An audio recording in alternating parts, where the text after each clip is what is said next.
Saya akan berkongsi dengan suatu hadis kursi yang ringkas saja insya-Allah, dengan harapan ringkasnya hadis kursi ini tapi mempunyai cabaran yang cukup besar pada kita.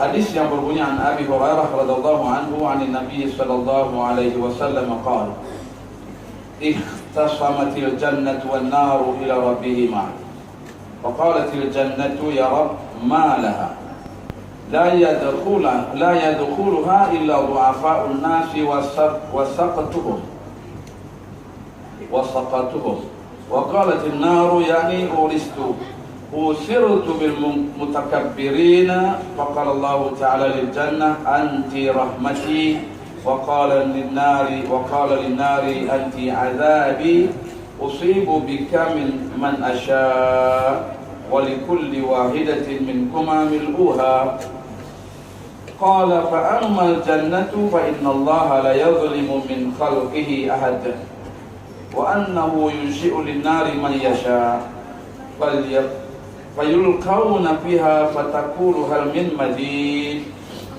salasan hatta yada'a fiha qadamah fatamtali wa yuraddu ba'daha ila ba'd wa takulu qattin. Tuan-tuan, agak selesai 10 minit. Maknanya ringkas begini tuan-tuan, syurga dan neraka dia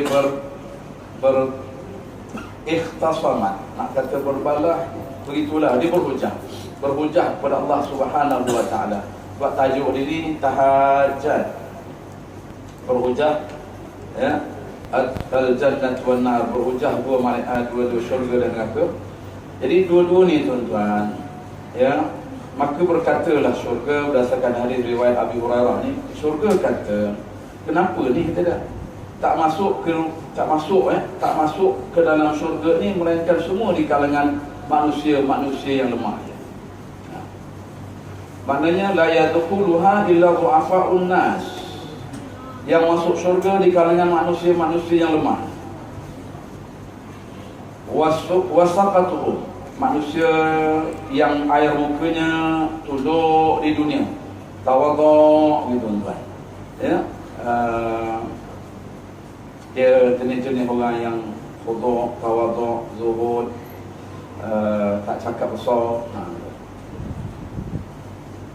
Manakala neraka pula kata wa qalatin nar yakni usirtu bil mutakabbirin, yang masuk ke dalam neraka ni semua kalangan orang-orang yang bertakabur, mutakabbirin, sombong.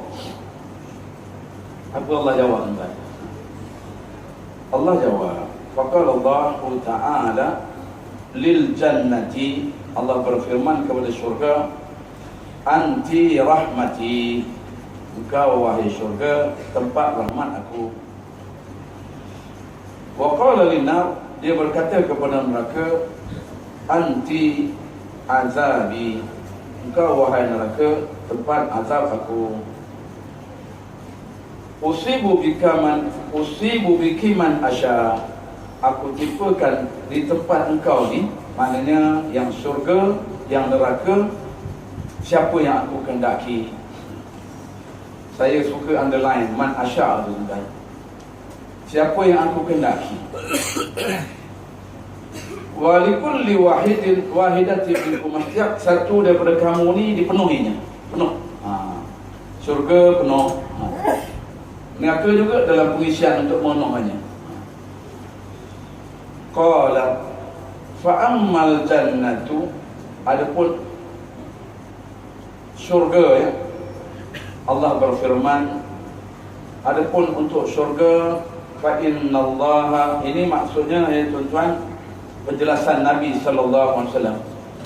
Allah menjelaskan tentang kedudukan hadis ini. Kata Nabi, fa ammal jannatu fa innallah, adapun syurga, sesungguhnya Allah la yadhlimu min khalqihi ahadan, Allah tak menzalimi seorang pun hamba-Nya. Diulang 3 kali tuan-tuan. Diulang 3 kali. Maaf saya belum habis. wa annahu yunshi'u lin-nari man yasha. Kemudian Allah masukkan ke dalam neraka siapa yang Allah kehendaki juga. Fayulqawna fiha, lalu dicampakkan ke dalam neraka, masuk dalam neraka. Fatakul, berkatalah neraka, hal min mazid, ada lagi ke ya Allah? Salasan, diulang 3 kali. Tuan, kalau kira ni mau sejam ni tuan. Tapi saya ingat bagus ke 10 minit. Sehinggalah Allah meletakkan kakinya, ya tuan-tuan, lalu penuhlah neraka tu. Mesti ada persemak dalam kepala kita masing-masing. Soal bagaimana Allah meletakkan kaki, jangan tanya tuan-tuan. Masya Allah, tak boleh dibayangkan. Itulah kuasa Allah. Tapi yang saya nak kongsi ni tuan, hadis ni panjang disyarah di belakang melalui hadis-hadis kursi daripada Muwatta, daripada riwayat 6 sunan yang 6, ya, daripada ulama-ulama hadis yang 6. Tapi saya nak ambil rekas tuan-tuan, amal yang kita buat tidak menentukan kita masuk syurga. Amal yang kita lakukan bukan menentukan kita masuk syurga, dan tidak juga menentukan kita masuk neraka. Sebab yang Allah nak beri kita, ya, maka rahmat Allah menjanjikan. Siapa yang Allah janjikan dengan rahmatnya, maka dia ke syurga. Maka siapa yang Allah nak azab dia, maka dia ke neraka. Cuma sudah tentu yang layak masuk syurga ada ciri-ciri dia, yang akan masuk neraka ada ciri-ciri dia. Tuan-tuan, yang pentingnya tuan-tuan, ayat ini sebenarnya hadis kursi ini ialah dia syarah kepada ayat Quran. Kalau tak silap saya ayat ke-30. Imam-imam kufas kita, ayat tuan-tuan, ayat yang berbunyi yauma naqulu li jahannam halim talat. Hari di mana besok suatu hari tuan-tuan, di hari akhirat, Allah berkata kepada syurga, kepada neraka jahanam, dah penuh ke kamu? Halim talat. Neraka jawab tuan-tuan, wa taqulu hal min mazid, ada tambah lagi ke ya Allah? Kalau ikutkan hadis yang saya baca ni, dia merupakan rawi kedua. Rawi pertamanya, ya tuan-tuan, Allah Subhanahu wa ta'ala, ya, letakkan kakinya ke dalam neraka jahanam. Tuan-tuan, itu hadis kursi.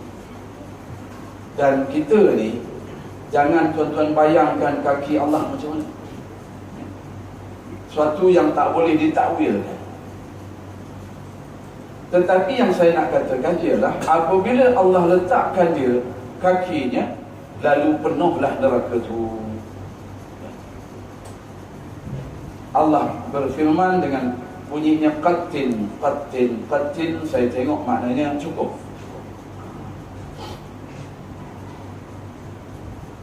Apa dia intisari yang saya nak kongsi dengan jemaah sekalian, ya? Yang saya nak sebut di sini ialah yang masuk syurga ni, yang Allah sebut, yang disebut oleh baginda Rasulullah SAW, bagaimana hujahnya syurga dan neraka kepada Allah. Kenapa yang masuk syurga ni di kalangan du'afa unnas, di kalangan orang-orang yang lemah dalam kalangan manusia, miskin, ya, bukan dalam kalangan orang-orang yang disebut sebagai orang-orang kaya. Orang kaya tak risau kalau baca hadis kursi. Pada saya, orang kaya beruntung sebab dia banyak ruang untuk berkebajikan. Banyak ruang untuk berkebajikan. Tapi yang disebut dalam hadis kursi ini, itu satu. Yang kedua, sakatuhum. Ya, disebut sakatuhum. Sakatuhum ni saya tengok dalam syarahnya, orang yang memang kedudukannya rendah. Sakat, bawah. yang sentiasa tengok bawah saja dia jalan. Kalaupun maknanya dia berlaku musibah atas diri dia, dia tak tengok atas, dia tengok bawah. Ini ajaran agama, tuan-tuan. Kalau kita selalu tengok atas, kita bengong. Tapi kalau kita selalu tengok bawah, yang datang kepada kita oleh Allah, kita akan redha. Kita mudah menjadi seorang yang redha. Oleh itu, inilah penghuni syurga. Dan ada satu ayat yang menyebut, ini bukan hadis tapi syarahnya menyebut, fasawabuhum laisa mawqufun bi amali. Balasan atau ganjaran untuk mereka bukanlah terhenti dia mengikut amalannya, tapi sebenarnya balasan Allah beri itu kerana rahmatnya. Ayat ini saya takut. Saya bawa hadis ini sebab malam 25 Ramadan, semua kita berkehendakkan. Kalau saya tanya dalam surau ni, siapa yang tak nak syurga? Cuba angkat tangan. Mana semua kita nak syurga lah. Tapi agak-agak layak kita dapat syurga. Yang inilah yang sangat menakutkan. Sebab usibu biki man asya', aku timpakan untuk engkau wahai syurga siapa yang aku nak. Maknanya aku beri, maksud saya itu, aku beri siapa yang aku nak. Dan Allah beritahu pula, anti al jannah rahmati, engkau ni wahai syurga tempat rahmatku. Siapa yang masuk ke dalamnya ialah dengan rahmat aku. Sedang neraka pula azabi, siapa yang masuk ke dalamnya layaklah mendapat azab aku. Kan kita boleh bayang tu, sudah tentulah ada sebabnya. Jadi tuan-tuan, sedikit-sedikit yang saya nak sebut di sini ialah, kalau katakan apa yang dikatakan la yadkhulni illa du'afa'un nas wa saqatuhum wa ajiluhum, sebenarnya du'afa yang lemah-lemah, saqatuhum juga dikatakan orang-orang biasa. Orang-orang biasa je yang masuk syurga. Dan semuanya walikulli wahidatin minkuma mil'uha, kedua-duanya daripada kamu, setiap satu daripada kamu, kata Allah, akan dipenuhilah. Syurga dah penuh dulu kan. Kalau kita tengok hadis ni, syurga dah penuh. Tak ada cerita lagi lah tentang syurga, dah penuh dah dengan rahmat Allah. Tapi neraka Allah cukupkan. Apabila ditanya oleh Jahannam, hal min mazid, Allah hentikannya dengan disebut dalam hadis, tuan-tuan, hatta yada'a fiha qadamahu, sehinggalah Allah meletakkan di dalam neraka itu akan kakinya. Berhenti. Tuan-tuan, kita berlomba-lomba, tuan-tuan. Sebenarnya yang kita kejar ni, kita kejar rahmat Allah, tuan-tuan. Itu sebab saya pernah cerita dengan rakan-rakan kita di sini. Dalam satu riwayat dalam kitab, tuan-tuan, Mukhawifis Salihin, ada maqbuli amali, bagaimana takutnya orang-orang saleh tidak diterima amalnya. Diceritakan oleh seorang sahabat, apabila baginda Rasul SAW bangun malam beribadah, baginda baca Bismillahirrahmanirrahim, baginda menangis teresak-esak. Baginda menangis teresak-esak. Lalu diulang lagi, Bismillahirrahmanirrahim, nangis lagi teresak-esak. Dan sampailah ketiga kali, dan berbunyilah ucapan Rasul SAW, celakalah orang yang tidak mendapat rahmat Allah. Kerana apa? Ar-Rahman Ar-Rahim. Dan maktub lana fi hadhihi dunya hasanah wa fil akhirati inna hudna ilaih. Kata Nabi Musa mohon kepada Allah, tuliskanlah untukku wahai Allah, di dunia aku dalam keadaan baik, dan di akhirat besok engkau tunjukkan aku, engkau bawa aku hudna ilaik, maknanya bawa kepada syurga engkau. Apa Allah jawab? Rahmati wasi'at kulla syai'. Rahmat aku meluasi setiap sesuatu. Usibu bihi wa azabi, ya tuan-tuan, azabi usibu bihi man asya'. Azab aku timpakan pada siapa yang aku nak. Wa rahmati wasi'at kulla syai'. Sedang rahmat aku meluasi setiap sesuatu. Ini ya, Ustaz Umar, Ustaz Muhammad Al-Nizam, boleh cek dalam surah Al-A'raf, ya, macam mana Allah menyebut. Allah tak jawab tuan permohonan Nabi Musa. Sebaliknya Allah kata, azabi usibu bihi man asya'. Azab aku timpa pada siapa yang aku nak. Sedang warahmati wasi'at kulla syai'. Dan rahmat aku meluasi setiap satu. Kalau saya sambung ayat berikut, tuan-tuan pun lebih boleh alhamdulillah. Tapi tak boleh sambung malam ni tuan. Ya. Kita tangguhkan setakat ni. Pengurusi dah announce 10 minit tuan. Itu pun dah lebih.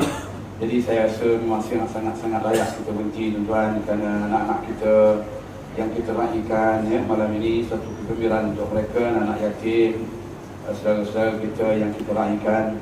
Maka kita beri peluang kepada mereka. Saya simpulkan tuan-tuan, kita bermohon kepada Allah banyak-banyak. Mudah-mudahan ya, amalan yang kita lakukan dengan penuh keikhlasan yang tidak bermakna yang lain, melainkan kerana Allah, menjadi satu sebab dan ciri-ciri orang-orang yang berjaya itu.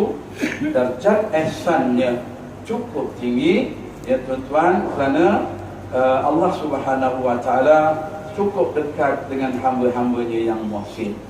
Orang yang ihsan sajalah yang sangat dekat dengan Allah. Sedang orang yang beribadah tapi hatinya tak sampai, dia tuan-tuan, kepada Allah Subhanahu wa taala, barangkali berada dalam pertimbangan yang lain. Wallahu a'lam. Sekian. Assalamualaikum warahmatullahi wabarakatuh.